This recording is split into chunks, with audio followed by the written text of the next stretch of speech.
फळाचा गोडवा चाखत असताना त्याच्या मागे खूप मोठी मेहनत असते.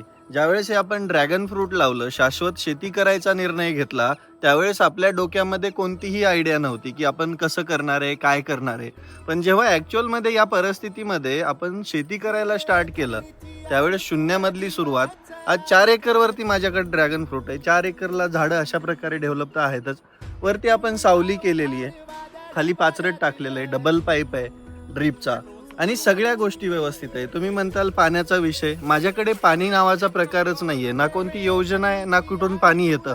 जमिनीमधून जे पाणी भेटतं त्यालाच पुरवून पुरवून आम्ही वापरतो आणि त्याच्यावरती ही शेती उभा आहे. मग या फळाचा गोडवा चाखत असताना त्याच्या मागची जी कहाणी असते ती मेहनतीची असते. तुम्ही शेती करायचा निर्णय घेतला आणि ती शेती करत असताना तुम्ही जर मध्येच हरलात, तर मग तुम्ही त्या शेतीला नावं ठेवणार आहेत. त्याच्यामुळे सगळ्यात आधी निर्णय घेत असताना 100% तुमच्या